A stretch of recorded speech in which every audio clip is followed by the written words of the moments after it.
ሀራምቤ ሬዲዮ 98.7 ከነሙሉ ክብሩ በሰው ልጅ ታሪክ ውስጥ የሞት መልአክ በሚል አስፈሪ ቅጽል ስም የሚታወቅ አንድ ጨካኝ ናዚ ዶክተር ነበር፣ ጆሴፍ ሜንጌሌ።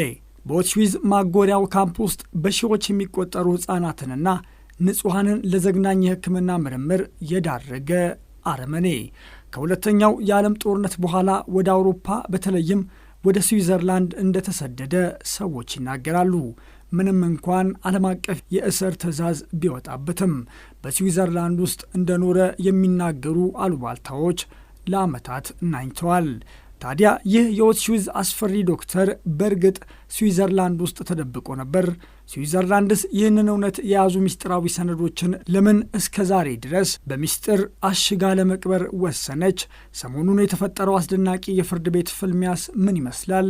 ዛሬ እውነቱን ፈልቅቀን እናወጣለን። እስከ መጨረሻው አብራችሁን ቆዩ። ጆሴፍ ሜንጌሌ ተራ የሕክምና ዶክተር አልነበረም። በጀርመን የናዚ ጦር ክንፍ ውስጥ ያገለግል የነበረ መኮንን እንጂ። ሜንጌሌ ከናዚ ጀርመን ማጎሪያ ካምፖች አንዱና ትልቁ በሆነው በፖላንድ በሚገኘው ኦሽዊትስ ውስጥ ተመድቦ በሚሰራበት ወቅት የትኛው እስረኛ በቀጥታ ወደ ቤርካናው ወይም ወደ ጋዝ ቻምበር የመግደያ ክፍል መላክ እንዳለበት በጣቱ እየጠቆመ የሚወስን እርሱ ነበር። በዚህ የኦሽዊትዝ ማሰቃያ ውስጥ ብቻ 1.1 ሚሊዮን ሰዎች የተገደሉ ሲሆን 1 ሚሊዮን ያህሉ አይሁዳውያን እንደሆኑ ይታመናል። የሞት መልአክ በሚል ቅጽል ስም የሚታወቀው ይህ ዶክተር በተለይ ሕፃናትና መንትያ እስረኞችን ወደ መሞቻቸው ከመላኩ በፊት በመምረጥ ስቃይ ለሞላበት አርመኒያዊ የሕክምና ምርምር ያውላቸው ነበር። በኦሽዊትዝ ካምፕ በሜንጌሌ እጅ ከፍተኛ ስቃይ የተቀበሉት አይሁዶች ብቻ አልነበሩም። ሮማናውያን፣ ስላቮች፣ ኮሚኒስቶች፣ የግራ ፖለቲካ አቀንቃኞች፣ የናዚ ተቃዋሚ የሆኑ የጀርመን ዜጎችና የጦር ምርኮኞች ጭምር እንጂ። በአውሮፓውያኑ በ1945 ሁለተኛው የዓለም ጦርነት በናዚ ጀርመን ሽንፈት ሲጠናቀቅ ሜንጌሌ ልክ እንደ ሌሎቹ ከፍተኛ የናዚ መኮንኖች እግሬ አውጭኝ አለ። ስሙንና ዩኒፎርሙን ፈጥኖ ለወጠ። በሰሜን ጣሊያን በሚገኘው በስዊስ ቆንስላ በኩል ሐሰተኛ ማንነት ተጠቅሞ የሐሰት የቀይ መስቀል የጉዞ ሰነድ አስመታ። ቀይ መስቀል ይህንን የጉዞ ሰነድ በወቅቱ በጦርነቱ ምክንያት ሀገር አልባ ለሆኑ እንዲሁም ለሚሰደዱ በሺዎች የሚቆጠሩ ምስኪን አውሮፓውያን ይሰጥ ነበር። ነገር ግን ናዚዎች የሚጠብቃቸውን የሕግ ቅጣት ለማምለጥ ስልታዊ በሆነ መንገድ ተጠቀሙበት። ቀይ መስቀል ኋላ ላይ በዚህ ስህተት ላይ በይፋ ይቅርታ ጠይቋል። በዚህ ሰነድ ተጠቅሞ ሜንጌሌ ራሱንና ስሙን ደብቆ በአርጀንቲና በፓራጓይና በኮሎምቢያ እንደኖረ ይታመናል። ሜንጌሌ በአውሮፓውያኑ በ1949 ከአውሮፓ ቢሸሽም ከስዊዘርላንድ ጋር ያለው ግንኙነት ግን አልተቋረጠም ነበር። በአውሮፓውያኑ በ1956 ከልጁ ሮልፍ ጋር በስዊስ አልፕስ ተራሮች ላይ በበረዶ ሸርተቴ ሲዝናና እንደነበር መረጃዎች ያሳያሉ። ይህ መረጃ በአውሮፓውያኑ በ1980ዎቹ ጀምሮ የሚታወቅ እውነት ነው። ነገር ግን የስዊዘርላንድ ታሪክ ጸሐፊ ሬጉላ ቦክስለር ሌላ ትልቅ ጥርጣሬ አነሳች። ሜንጌሌ በ1959 ዓለም አቀፍ የእስር ማዘዣ ከወጣበት በኋላም እንደገና ተመልሶ ወደ ስዊዘርላንድ መሄዱን ታስብ ነበር። ቦችለር ስዊዘርላንድ ከናዚዎች ለሚሸሹ ሰዎች እንደ መሸጋገሪያ ሀገር ልታገለግል ትችላለች በሚል ምርመራ ባደረገችበት ወቅት አንድ ጉድ አገኘች። በሰኔ 1961 የአውስትሪያ የስለላ አገልግሎት ለስዊዘርላንድ ጥብቅ ማስጠንቀቂያ ሰጥቶ ነበር። ሜንጌሌ በሌላ ስም እየመጣ እንደሆነና ምናልባትም በስዊዘርላንድ ግዛት ውስጥ ሊሆን እንደሚችል። ይህ በእንዲህ እንዳለ የሜንጌሌ ባለቤት በዙሪክ ከተማ መካከለኛ ገቢ ያላቸው ሰዎች በሚኖሩበት አካባቢ አፓርታማ ተከራይታ ቋሚ መኖሪያ ፍቃድ ለማግኘት አመልክታ ነበር። የሜንጌሌ ቤተሰብ ከዛ የተሻለ ቦታ የመከራየት አቅም ቢኖረውም ይህ አፓርታማ ግን ለዓለም አቀፍ አውሮፕላን ማረፊያ በጣም ቅርብ ነበር። ቦችለር በ1961 አፓርታማው በክትትል ስር እንደነበር የሚያረጋግጥ የዙሪክ የፖሊስ ፋይሎችን ማየት ችላለች። ፖሊስ የሜንጌሌ ባለቤት ማንነቱ ካልታወቀ ሰው ጋር ቮልስዋገን መኪና እያሽከረከረች ሲመለከት ነበር። ጥያቄው ግን ያ ሰው ባሏ ሜንጌሌ ነበር የሚለው ነው።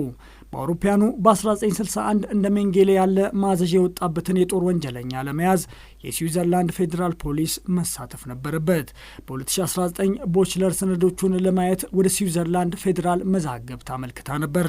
ጥያቄዋ ግን ውድቅ ተደረገ። ሰነዶቹ እስከ 1971 ዓ.ም ድረስ በብሔራዊ ደህንነት ምክንያት እና ለዘመዶቹ ቤተሰብ ጥበቃ ሲባል ታሽጉባቸዋል። ቦችለር ጥያቄዋ ውድቅ የተደረገባት የመጀመሪያው አልነበረችም። በአውሮፓውያኑ በ2025 የታሪክ ምሁሩ ጄራርድ ዌስታይን እንደገና ሞክረው ነበር። እርሳቸውም ውድቅ የተደረገባቸው አስቂኝ መስሎ ታየኝ ይላሉ ዌትስታይን። እስከ 2071 ድረስ ዝግ ሲደረጉ የሴራ ትንተራውን ያጠናክረዋል። ሁሉም ሰው የሚደብቁት ነገር ቢኖራቸው ነው ይላሉ። ዌትስታይን ተስፋ አልቆረጠም። የስዊዘርላንድን ባለሥልጣናት ወደ ፍርድ ቤት በመውሰድ ውሳኔውን ተቃወመ። ይህ የፍርድ ቤት ሂደት ውድ በመሆኑ የሕዝብ የድጋፍ ገንዘብ ጠየቀ። በጥቂት ቀናት ውስጥ 18,000 የስዊስ ፍራንክ ወይንም ወደ $23,000 አሰባሰበ። ውጤቱም ምን ሆነ መሰላችሁ? የስዊዘርላንድ ፌዴራል የስለላ አገልግሎት በዚህ ወር በሰኔ 2026 ሀሳቡን ቀይሯል። ደሴዎቹን ለምሁራኑ ክፍት ለማድረግ መስማማቱን በይፋ አስታውቋል። እርግጥ ነው ሰነዶቹ ስለ ሜንጌሌ ብዙ የሚገልጹ መረጃዎች ስለመያዛቸው ምንም እርግጠኛ አይደለም። የስዊዘርላንድ የታሪክ ማህበር ፕሬዚዳንት ሳቻ ዛላ ስለ ሜንጌሌ ምንም አይነት ተዛማጅነት ያለው ነገር እንደሌለ እርግጠኛ ነኝ፣ ነገር ግን የውጭ የስለላ ድርጅት ወይም የውጭ መረጃ ሰጪዎችን የሚያመለክቱ መረጃዎች ሊኖሩ ይችላሉ ብለዋል። በ1950ዎቹ መጨረሻ ላይ የእስራኤሉ ሞሳድ የሸሹትን የናዚ የጦር ወንጀሎችን በንቃት ይከታተል ነበር። ምናልባትም ስዊዝ የደበቀችው ሞሳድ ከስዊዘርላንድ ጋር የነበረውን ድብቅ ግንኙነት ሊሆን ይችላል። እንደ ጃኮብ ታነር ያሉ ሌሎች የታሪክ ምሁራን ደግሞ በዶሴዎቹ ላይ ያለው ምስጢራዊነት ከሜንጌሌ ይልቅ ስለ ስዊዘርላንድ ከመቼውም ጊዜ በበለጠ ግልጽ ያደርጋሉ ይላሉ። ምክንያቱም በሁለተኛው የዓለም ጦርነት ወቅት የአይሁድ ስደተኞች ድንበር ላይ እንዲመለሱ ሲደረጉ የስዊዘርላንድ ባንኮች በኋላ ላይ በማጎሪያ ካምፖች ውስጥ የሞቱትን የአይሁድ ቤተሰቦች ገንዘብ በሚስጥር ያስቀምጡ ነበር። ሜንጌሌ በፈጸመው አስከፊ ወንጀል ሳይያዝ በ1979 በብራዚል ሳኦ ፓውሎ በስትሮክ ተመቶ ሕይወቱ አልፏል። በሐሰተኛ ስሙም ተቀበረ። በ1985 አስክሬኑ ተቆፍሮ ወጥቶ በመጨረሻም በ1992 በተደረገ የዲኤንኤ ምርመራ አስክሬኑ የሱ መሆኑ ተረጋግጧል። ሜንጌሌ በላቲን አሜሪካ ይኖር እንደነበር የታወቀው እርሱ ከሞተ ከ13 ዓመታት በኋላ ነበር። የኦሽዊትስ አስፈሪ ዶክተር ሞቷል፣ ነገር ግን ስዊዘርላንድ ውስጥ ነበረ። ስዊዘርላንድስ እያወቀች እንዳላየች አልፋው ይሆን? ምናልባት ወደ እውነቱ ላንደርስ እንችላለን ይላሉ ዌትስታይን። እዚህ እንደነበረ ወይም እንዳልነበረ በፍጹም አናውቅም፣ ግን ምናልባት ቢያንስ የበለጠ ግልጽ የሆነ ሀሳብ ሊኖር ይችላል። እናንተስ ምን ትላላችሁ? ስዊዘርላንድ ሰነዶቹን ለምን ደበቀች? አስተያየታችሁን ኮመንት ላይ ጻፉልኝ። ቪዲዮውን ከወደዳችሁት ላይክ ማድረጉን፣ ለቻናሉ አዲስ ከሆናችሁ ደግሞ ሰብስክራይብ ማድረጉን እንዳትረሱ። በሚቀጥለው ቪዲዮ እስከምንገናኝ ሰላም ያቆየን። ሀራምቤ ሬዲዮ 98.7 ከነሙሉ ክብሩ